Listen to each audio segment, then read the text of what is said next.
Hey, this is Mac Barnhardt. I'm a partner at Rock Empire Sports Group, and I'm going one-on-one with ADC partners.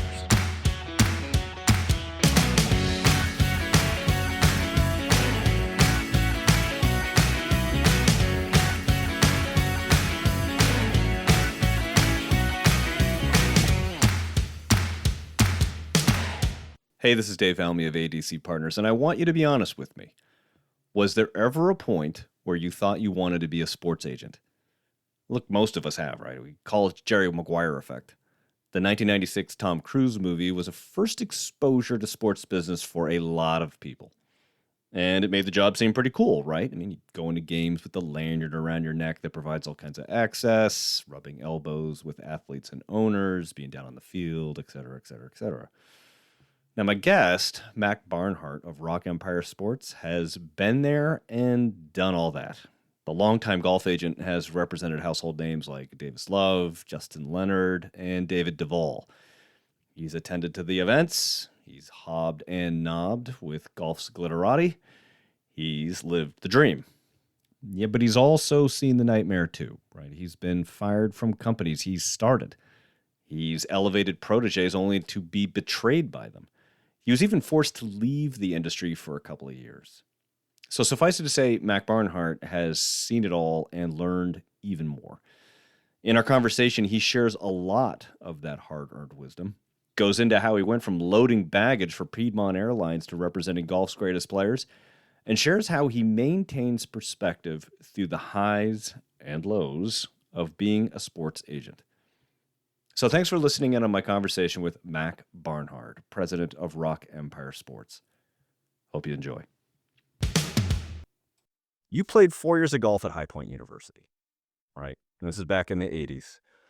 Did you have aspirations for playing after college? Was there a sight in your mind? Was the pro career laying out there before you, or how did that manifest itself for you? Man, I think every kid, dreams about playing, professionally at the highest level. But realistically, was there any chance? Absolutely not. No, I'd played enough amateur golf. Oh, heck yeah. Okay, yeah. It took I played in some pretty big tournaments like the North-South Amateur, and you'd play up against Davis Love and Billy Andrade, and you go like, well, nope, this isn't for me. I don't know if I was good enough to caddy for them. How much better they were than me. But no, it didn't take long. Okay. No, I Was figured there that a out moment quickly. when you went like you're in a tournament and like there was a moment where you thought, okay, oh shoot. Oh God, yeah. I think that's what they use the word choking. It's just that you would get ahead of yourself. You may have a lead, and then 3 holes later, you just turn into this babbling idiot. And the guys that were so good didn't even act like it bothered them. Yeah. If I got 4 under par, I got nervous. If they got 4 under par, they were trying to figure out how to get to 8. Right. It's just different mindset, It's a different ability aggressive level. I just mindsets. didn't have it. Yeah. I just didn't have it. So you played in college, you had a good experience. It kind of took you to the next thing, and you started working in the airline industry, right? I think you even Yeah. said Piedmont Airlines and Piedmont Airlines. Yeah, There's a classic there. If they hadn't got purchased by US Air, I'd probably still be there. That's a cult company. It was, what an incredible family. But yeah, loaded bags, loaded people, just did the whole thing, got into marketing with that. And, great experience. Got to learn to travel. I know airport codes really well. So now when my guys need to go somewhere. But yeah, really cool. But just, a bizarre world in that time because US Air purchased Piedmont. And so then I got laid off. And then I got a job with Braniff Airlines, who had come out of bankruptcy. Another one. Yeah. And that lasted, I think, 45 days before they went bankrupt again. I got a kind of a complex. I'm getting the sense that you might have been the kiss of death for airline companies. And that's what people were saying. And, I just got married. And so I took a job as a carpenter, building fences and decks, just trying to figure out how to make a living, and ended up with American Airlines living in San Francisco in Silicon Valley. And that's pretty good for a redneck from North Carolina. Not too bad. Great experience. I got to meet, Steve Jobs and Larry Ellison and some really cool people and in that environment. Before they were household names too.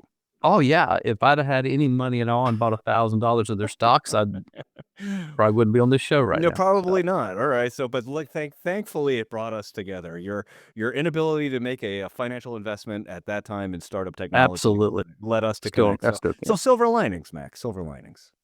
everybody thinks they're in control. Everybody asks me how I got to where I am. I'm like, there was no sports management or sports marketing when I was in college. I mean, there were barely computers when I was there.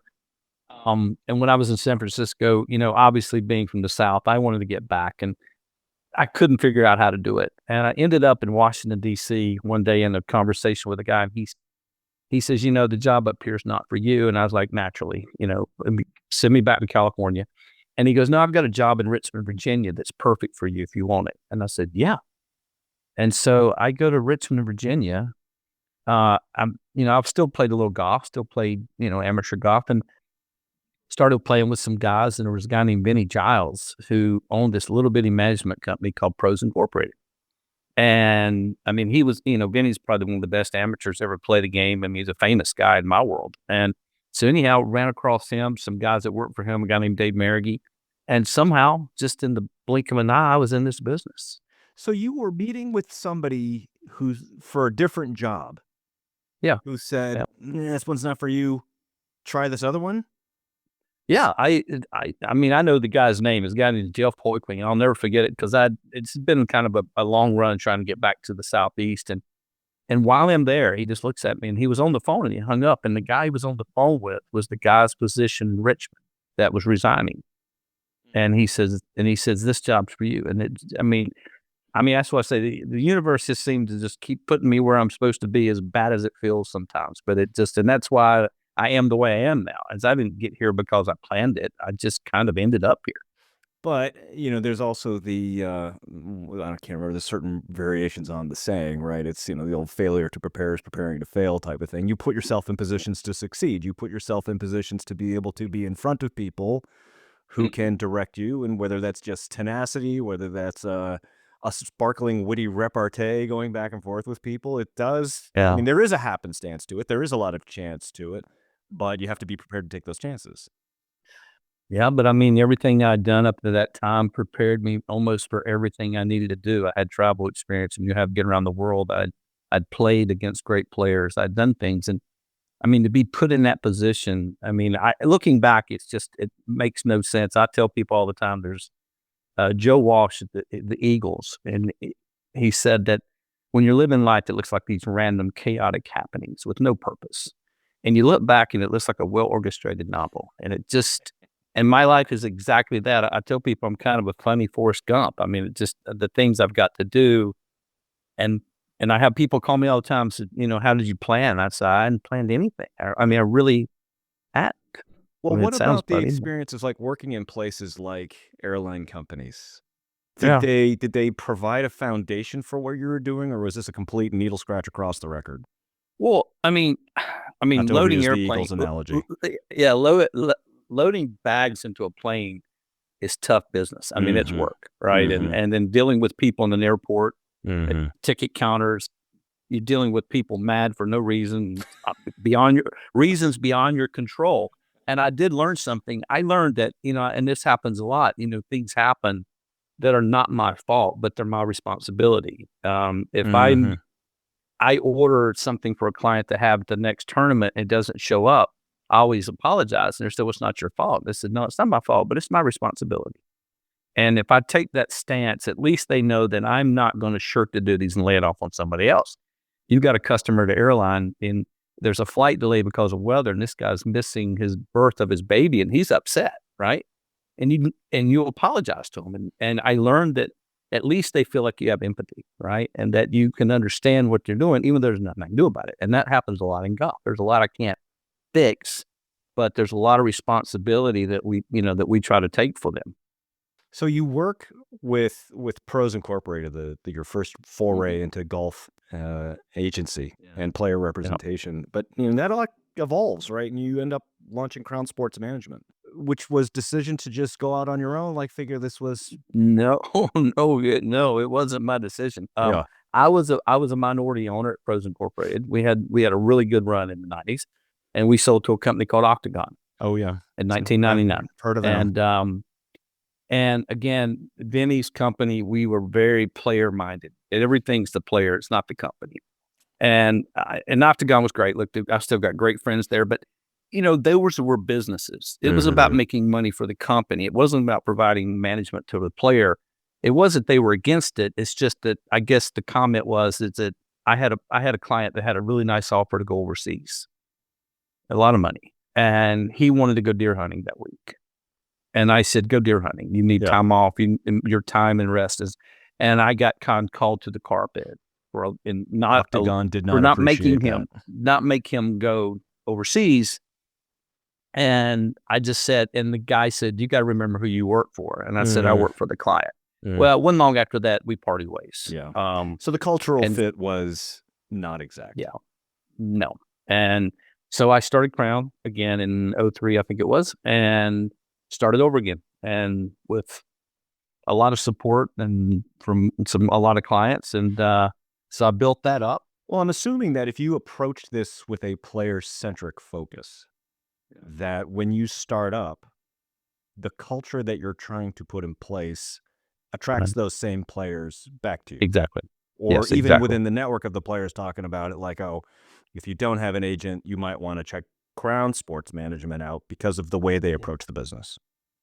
Yes, most of the people, it's not a toughest choice between us and the other groups. We are, I don't want to say we're much different. Look, and these are great. There's great guys in the business, but our focus is not driven on the bottom line. We don't make decisions on we hope we earn a nice living, but we're not out to make money. Making money, they're not products. These are human beings. And, I have clients for 30 years. This is not just a short-term run. Yeah. Is that just the difference, though, between having a company that you start and own and control and being able to dictate culture versus being part of a larger organization with private equity investors or public companies? It just allows you that level of flexibility to say, nah, I don't think so. Correct. And even though I did that, I got into a position in the early, 211, 212, where the competition was in our business was getting really stiff. The money's gotten big, and it brought in a lot of people wanting to make money. And so I did it again. So I ended up selling my company again to a company from France, and I'm thinking, okay, I know the mistakes I made last time. I won't make them this time. And this is Lagardère. Lagardère, yep. And I made it 5 years there, which was, better than my previous. There's a movie out there called Jerry Maguire. If you've ever seen it, that is exactly what happened. I had a couple people working with me that betrayed me. No other ways to do it behind the back. And this one was a little bit heavier in a lot of senses because this island that I live on is my company, and it split the whole island.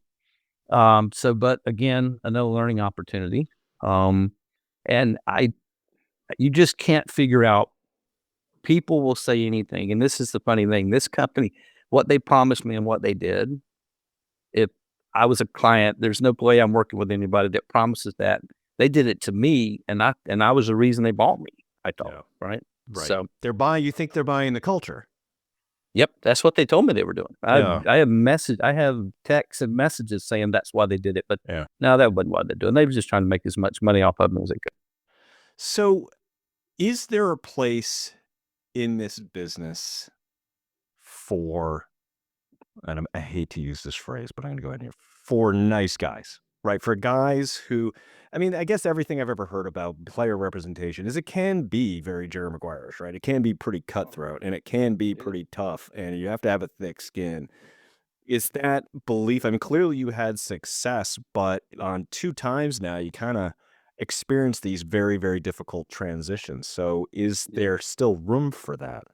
The client focus, the quote unquote nice guy in this kind of industry? Yeah, there is. Golf for sure. Yeah. Golf is such a different game in the sense that, people don't realize when a baseball player turns pro, he's signed by an agent, but the agent signs into a team, and he's got mentors. He's got coaches that are mentors. His peers are mentors. A golfer's got that right up until he turns pro. The minute he turns pro, he's a long book. He's on his own. Oof. Yeah. And what you think they know at 22, they don't. And so this is, So, my guys in my company are the best people I know. They may not be the best agents, but they're the best people. I don't know why you would trust anybody that's out there just to make you money. The ones that promise you, I'll make you a lot of money if you sign with me. I'm like, we don't make anybody money. They make their money. We manage the process. Could you talk about the period after you left Lagardère because you triggered a non-compete for you. You had to step away from the business for 2 years. Can you talk about that period? I wonder what you learned about the business by having to step away from it for a period of Ooh, time. man, yeah, that was a heavy one. I Yeah. mean, lost friends and clients. I mean, I didn't do anything wrong. It wasn't Right. anything. The first 4 or 5 months was as dark as I've ever been. I've never been bad as I've ever been. Yeah, I didn't realize it. Other people noticed it. I went to the Idaho mountains. I love to snowboard, so I just went to the Idaho mountains, and I called it my non-compete tour. I went to Canada snowboarding. That's a good way to use the time. I got a life coach to try to help me find my way back into what I want to do it. I was lucky that a couple of people, my current partner that lives in Scotland, flew here a week after he heard about it to come see me. And he's my partner today because of that. I found out who mattered in my life. Sure. I found out that was a really incredible who mattered. There's been some people that have been way beyond, they saw things I didn't know they saw, and they were there. So that was great. And then as I came out of it, getting through the betrayal and the things that happened and trying to make sense of all that, I then started looking at my future. Like, did I want to get in this thing again? I mean, gosh, dog it. Third time's a charm, man. Yeah. And, I mean, you're signing kids out of college and betting that they're going to play well enough for you to earn a living. That's a tough thing. And you try to help them. So, but yeah, I really, and again, my partner in Scotland, Russell Gray, he's the one that convinced me. He essentially said, listen, this business needs a nice guy. Because he wasn't in my business. He was another partner in another part of my life, a logistics business. And he's the one that arranged the funding. He did it all. He kind of, he worked kind of he was a consultant for us for a while for his business in Europe. And he ended up turning to being a consultant for me. So you would never know that, right? Everything goes full circle. Again, so here it was, the worst thing that's ever happened to me. And that was the worst. I mean, business-wise. Turned around and gave me an opportunity to really do it my way on a global span. Did you doubt the approach for a while? I mean, it sounds like these are pretty cataclysmic stuff. I mean, if you think about it from, when you build something and it's become someone else's and then it kind of gets taken away from you, did you have these periods? It sounds like it went through a really hard time there. Was there a period where you started to go, maybe that's just not the approach that's needed, and what brought you out of that? Yeah, I got into it that when you have people that work with you that I brought along, I built them. I was signing clients that they got to manage, and I helped them buy houses. I helped them do things to get started and to just, I mean, you couldn't have, I've never seen anything like it. I mean, but you start not trusting people. And that was one of the things I had to work through, is that I don't want to be someone that doesn't trust people. You know, I don't want to be that guy. So it took a while. Let's talk about that concept of trust for a second, because, and now I've never done player representation, but I'm assuming that building trust between the player and with the player and their family is the coin of the realm associated with this, right? They're putting their career and livelihood in your hands as their representative. So as you've thought about that idea of trust and how you build it with players and how, some of the issues that you had with business in the past, I'm wondering what thoughts you have on creating trusting relationships. Like, what are some things that you feel like you do or that are integral to your business to establish that level of trust? Authenticity. Authenticity is everything to me. I really did notice now that I'm going to be the same person you see if I'm sitting with a caddy, if I'm sitting with a player, if I'm sitting with the president of the United States. I think that when you recruit, I'm going to be the same guy you're going to meet no matter where you're meeting. So I think that's the way that I now trust people. When I come across two different personalities according to who the person's with, my trust level goes completely to zero. Right. So when they put on a face. Well, if they're with somebody a little more important, how they treat you versus if they're with somebody they consider less important, when I consider everyone the same. Ah, yes, the people at the cocktail party looking over their shoulder to see who else they can talk to. There you go. Yeah. And authenticity is a tough thing. And, I just had a call with one of my partners last night about it. And I won't make sure we're doing it right. But, Nelson Mandela was authentic, was authentic in his beliefs and everything, but he still spent 30 years in prison. It doesn't mean you're going to get an easy life. It doesn't mean you're going to be wealthy. It doesn't mean anything, but you do get to live your life. And so I can go around knowing that I'm going to be me. And so that's why it takes time for families to see you and to spend time with you, to know that this is who you are. I mean, most of my competitors use the way I am against me. He's too soft. He's kind of laid back, doesn't work hard. And, I hate that that's the way that you think I come across, but I mean, I'm going to come across this way. You'll just have to find out. But does that also put the right kind of player before you, right? If like there Yeah. has to be the trust kind of has to work both ways, doesn't it? Totally. I have probably released more clients than I've been fired by. And it wasn't that I don't like them. It's just that when the phone would ring, I'd see their number on the phone, and I can't deal with this. Right? My life's too short. How do I block the iPhone again? Yeah. Well, that's the whole thing is that I'm interviewing the client for me as much him for me. Right? I mean, me for him. So I'm not trying to sell someone to sign with me. I'm Right. trying to make sure they know who I am and how I do business. And Right. then pick me. If you do that, who I supposedly compete with in life, it's not a decision. There's one way or the other. I Right. mean, and if you want me, you're going to be that kind of guy. You want to be a family. You want to be feeling like, and if you just want to feel like, look, I always say most of these companies, they look at rankings and say, this is the best player. And amateur golf has nothing to do with pro golf. And you can't see that in a ranking. The rankings don't do them justice. And that's just their job, to go find commodities to sell. Yeah. And they just make it up. And I know those other guys, their lives are sometimes horrible because they don't have a match with the player. They don't really have a heart with the player. And I couldn't live like that. They're just not commodities to me. I mean, these are humans, and they got a tough road ahead. Yeah. Right. Exactly. So there is this period where you step away from the business, then you decide to launch Rock Empire. And clearly you felt there was still work to be done here. So can you talk a little bit about the decision to start Rock Empire Sports and what culture you wanted to put in place there, and how that may have differed from what you'd started with other companies that you started in the past? Well, again, I'm gonna go back. Russell Gray's a guy that worked with me when I was in Europe when we traveled in Europe, and he's the one that convinced me that I needed to stay in the game. Mm-hmm.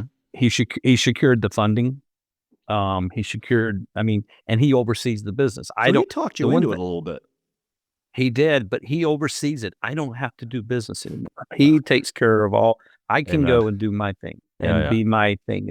But as far as the culture, absolutely not. No, this is the only way I know how to do it. Mm-hmm. I'm not going to change because this didn't work. And and the people, and we started a company called Rock Sports, and Empire Sports is a group that we merged with because the guys that worked I'd competed against when they were at other companies.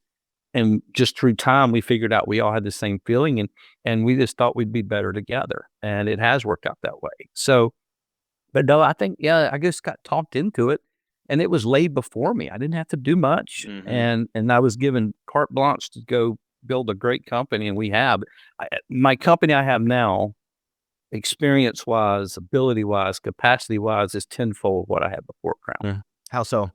I'm probably, between just the people in the management business, we've probably got 100 years of management between us. They are all now worked at big companies. These other guys worked at IMG, and now they own their own small company. And so they're in the same. I have an office in Italy. I have an office in Scotland. I have an office in Spain. So I want to travel. We're global. Yeah. So do I. They always say, "Don't you want to be me?" I know I do. But yeah, so I've got incredible amount of experience. All of my people have golf DNA. They either played high level college, or some of them have played pro. Michael Sims is a former client for 13 years, one of the best amateurs in the world, early 2000. He's kind of my player performance guy. He goes and caddies and gets with them because he's been through that whole process of turning pro, being on tour. So we've got people in I have one person that does nothing but sell now. He's just he's a true agent. He is in New York City and meetings and keeping out on all the trends. Exactly.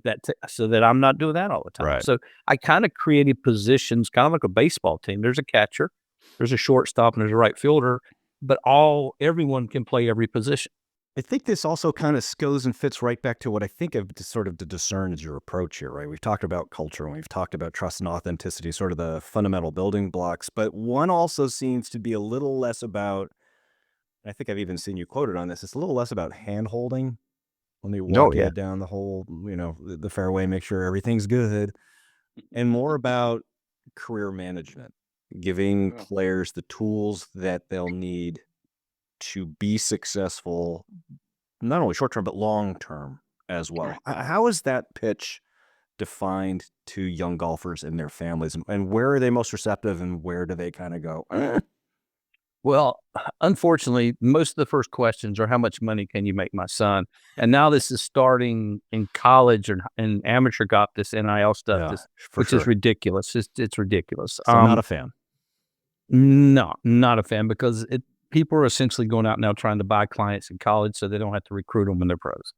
That doesn't work, and you can watch the news and you'll see it doesn't work. But yeah, once we get past the money and I make them understand that no agent is any better than anyone else at making money. People say that, this guy's got more contacts in the corporate world. I said, you go win the Masters. I have all the contacts I'll ever need. The phone rings when you play well. That's the way the game works. Yeah, that's how it works. But I try to explain to them is that this career could be 30 years. And so at 22, you've got a kid that has no responsibilities, no idea. He's never had a job in his life. What he needs is so much different than a kid that's 30, that's won 4 times, that has 2 kids. Is so much different than what he needs than my 45-year-old guy that's now heading toward retirement or the senior tour. So I've been doing this long for 33 years. I've seen it all. I've seen careers start and I've seen them end. I've had major wins. I've had Ryder Cup captains. I've had every good thing you can have happen, which is necessary because that's a thing. But I've had about every bad thing that can happen. When you have to go into surgery and you send 7 months off, or when parents pass away, divorces. Oh my goodness. I mean, life is going to happen to these guys exactly like it happens to everyone else. And unfortunately, things have gone so well for them. And they make a lot of money and they have all this stuff. And they think that's what would make them happy, and it won't. Right? Yeah. So it's like they think everything. I mean, I'll use David Duvall, and he's a dear friend. I represented him, and just one of the best humans I've ever been around. But he got to be number 1 in the world. And truly what happened is he said, this is it. So this is it. Because you think all these things are going to make this will tick the box to make me happy. And it won't be, because I've seen this. So when I see kids slowly accomplish their goals, I kind of have to be there to make sure they understand, hey man, that's not really the happiness in this thing. Like, and it's over a week later. It's hard, though, I imagine, to translate that to younger players who have a certain amount of invincibility about them. They've probably been managed. I mean, I'll ask the question. I'm assuming most of these kids, when they get to you, are still being managed by their parents. Those are big world life living issues that the average 22-year-old who's trying to figure out how to balance a checkbook is probably still getting to. I'm interested in how the player of today differs from the player then when you first got started. Like how much more involved the families are and how much more interested in the revenue associated are they? I mean, what's today's player like? Yeah. Amazing. I mean, before Tiger, there's pre-Tiger and after Tiger money. Okay. Yeah. The money before Tiger just wasn't that much money. It was great, but it wasn't anything like this. Post Tiger, and then every parent has had this kid that at 4 years old shows us an amazing amount of talent. And, and they win their junior tournaments and they get superior instruction. They get all these things and they come all the way through it. And now one thing they look at is they look at Justin Thomas winning tournaments and his mom and dad sitting beside the green, and they've been with him since junior golf, and they're still there. If you go to a tournament now, his mom and dad will be there. And I think all these parents somehow start to absorb that this is what we get to do. And I'm not saying all of them, and they all want the best for their kid. And then the parents all learn about our business from the other parents before them, the other kids that went pro. And it's because I know which parent has talked to who when they ask the question. I mean, that's how it, because this has been going on for 10, 15 years. And they've all been seeing each other at tournaments for the last 10 years and things like that. And I always tell people, when I do speaking things, I always tell people, everybody wants the job they think I have. And they think what we're doing, most people have so little concept of what really goes on in the business. A lot of the agents don't want anybody to know that because it makes them look like they're really good at it. But when these guys play well, you can produce some pretty incredible deals. Yeah. And when they play bad, you suck. Can you? Okay? And that's our job. There you go. I want that at the bottom of the website going forward. When the players play well, you're great. When they don't, you suck. Can you talk about, because you mentioned it earlier, right? The whole Jerry Maguire fantasy. I think most people who think about working in sports kind of look at, like, one of their first destinations is athlete representative. Mm-hmm. And it's kind of like the idea of it, right? Going to the golf courses and hanging out and the hospitality events and all that kind of stuff. Yeah.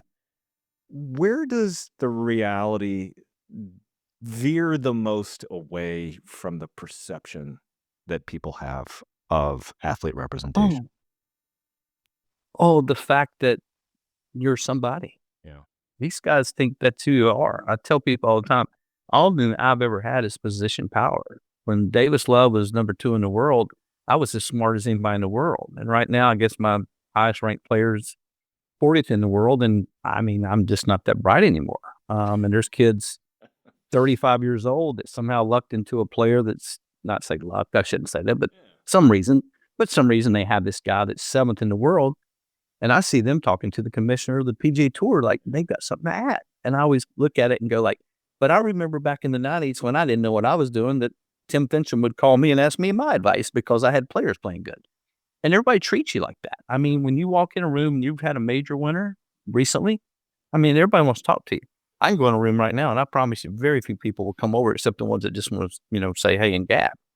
But that's the reality is these people want to be somebody. Mm-hmm. I truly think they think they matter because they're standing around this incredible player.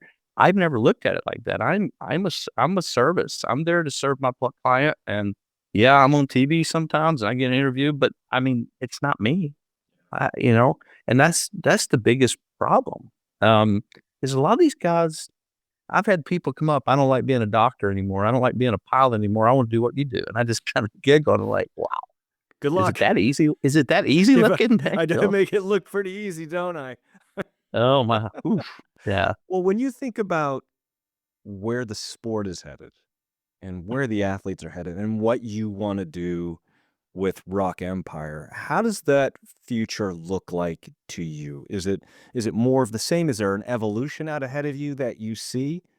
How's that going to be for Rock Empire Sports? I don't think we can change. I mean, this is our culture and this is what we're going to do. We're managed golfers. But if you keep up with this golf world with the recent things, you've got your major and one of the major tours in the world, the PGA Tour, that's, desperately looking for financing to try to compete with a Saudi run thing. And, they probably haven't made one move correctly in the last 3 years. And you're watching that. And, that's not being, I guess it is criticism. So, but it's true.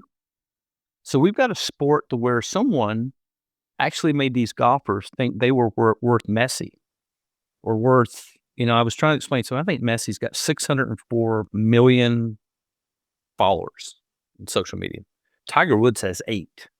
And Tiger Woods is the biggest golfer ever. And I try to say, and I don't mean this in a bad way, golf is kind of women's pro basketball compared to soccer or NFL football. And it's just not that many people. So the expectations have gotten ahead of themselves and the money got dumped in from the Live Tour, and it just refocused everybody. What's the funny thing is I had a mathematician, that I wanted to see if he could take the tour growth of earnings and remove Tiger from that growth.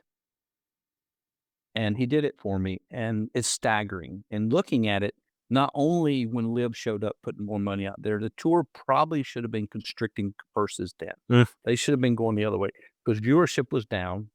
The growth wasn't down. Tiger's essentially out of the game. And that's what I say. They just weren't paying attention. Things were going so well. We've got 2 Navy SEALs that train our guys, on performance. And they say success creates blind spots. And the tour's been successful for 30 years. So those blind spots got them. In our business, we talk about, look, anybody could sell the Chicago Bulls when Michael Jordan was playing for the Chicago Bulls. If you really wanted someone who was good at sales, find someone who was working for the LA Clippers at that time. That person's an animal, right? Success creates blind spots.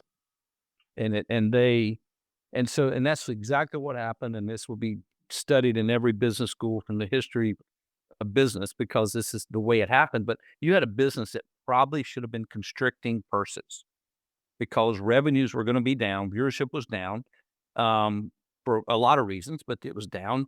And all of a sudden, here comes a competitor that's going to just way overpay.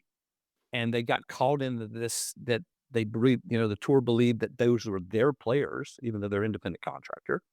And they just got caught thinking, but I always tell people, no one working in the tour that's there that I know of in the C-suite, I'm talking about upper echelons, were there before Tiger got there. Mm-hmm. They showed up flying the private jet. Right. They didn't know what happened. When the good times were Tiger. rolling.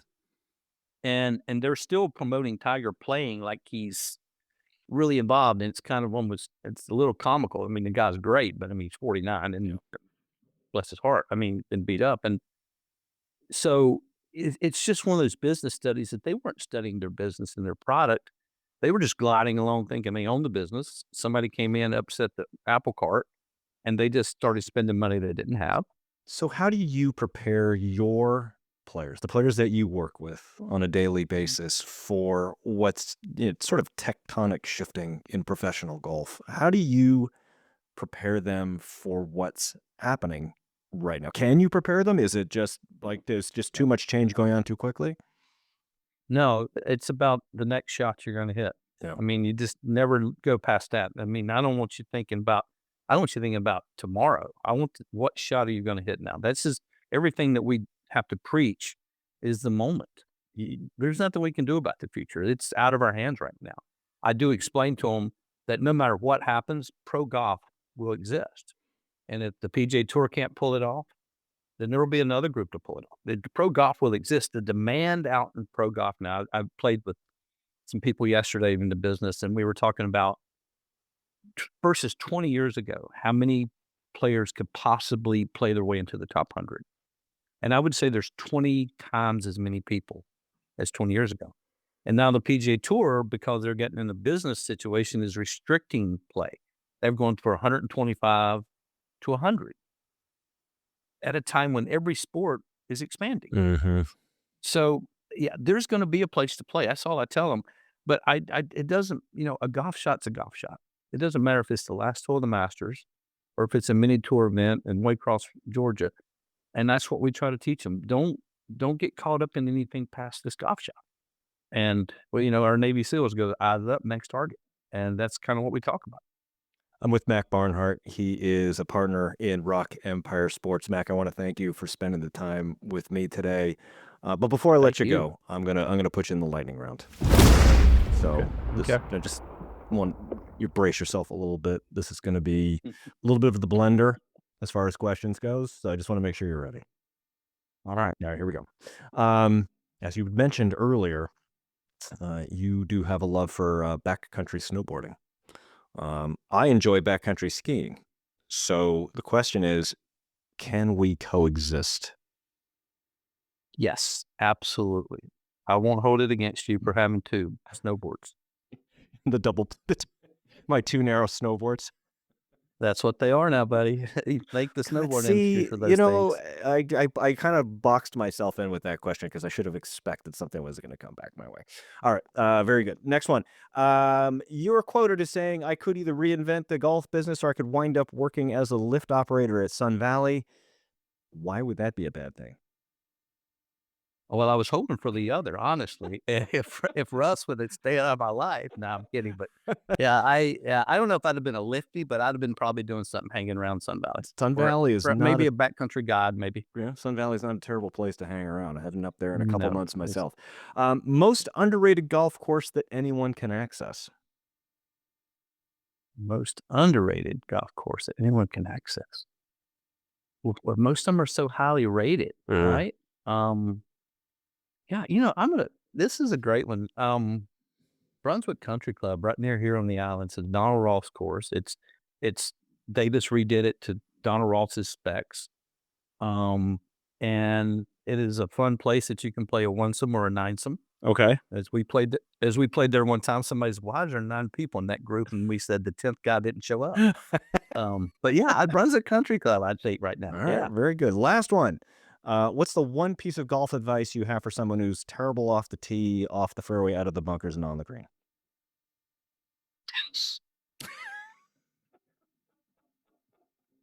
And already one step ahead of you on that one. Mac Barnhardt, really appreciate the time, man. Thank you. It's so good to talk to you. Thanks for listening to this episode of the One-on-One Sports Business Conversations podcast. If you enjoyed it, we always appreciate a subscribe, share, comment, or like. And don't forget, you can always find past episodes at abcpartners.com/podcast. This podcast is written, produced, edited, and hosted by Dave Almy. And theme music was composed by Scott Holmes.